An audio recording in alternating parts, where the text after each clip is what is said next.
transportation license. Thank you for the opportunity to be here, and thank you for being here.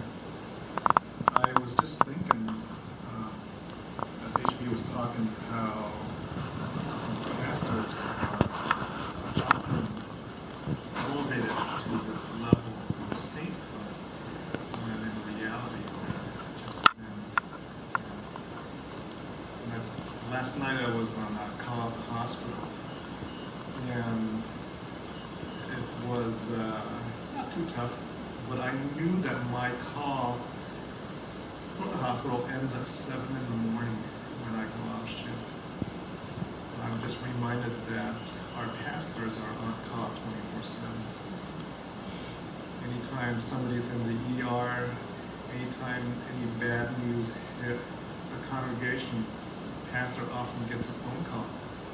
And it just reminds me of pastor friends that I've had throughout the years who had to leave in the middle of dinner with family to head out to the hospital, or whose wives had to patiently endure the fact that they're gone 3-4 nights out of the week to serve the congregation.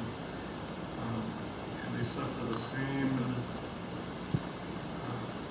frustration as many of us do when your spouse or your father is gone several nights a week, issues of that sort. But we end up elevating our pastors, don't we? The church has somehow become a sanctuary for the saints, as opposed to a hospital for sinners. And so when one of our saints fall, they're just kind of booted out and try to bring on the next saint, as opposed to looking at our pastor as a patient sometimes needs to be treated.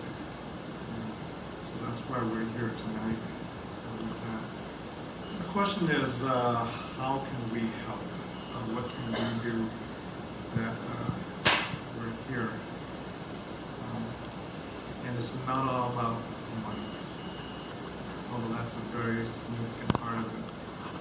I think the first thing we ought to do is pray for our pastors, our ministers, the church that we go to, and to look and see how we can support them with that.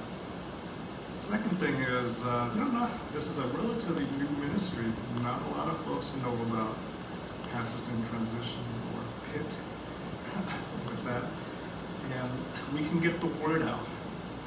If you're a part of a church, and what we like to do is, maybe have Mark come and talk to your pastor about Pastors in Transition. Talk to somebody in the congregation about that. We want to get the word out that Pastors in Transition exists, and that we're here to support pastors with that. We have a website, as you know, and if you're on Facebook, you can also look at Pastors in Transition. Click on the like button, and you can follow us, and you can click share and share it to your friends and family. With that, we're looking for volunteers.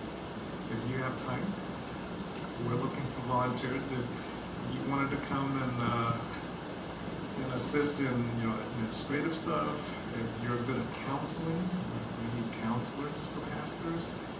If you're good at numbers, folks, I'm sure Mark can put you to good news with that.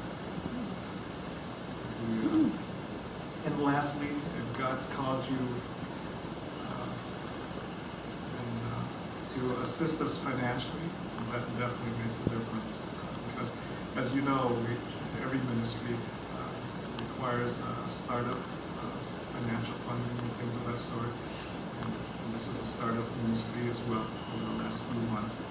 I think in that little blue package thing, there's a little sheet of paper there where you have options to click off. If you want to volunteer, do this, that. If you wanted to donate, you can do that as well. Click off that.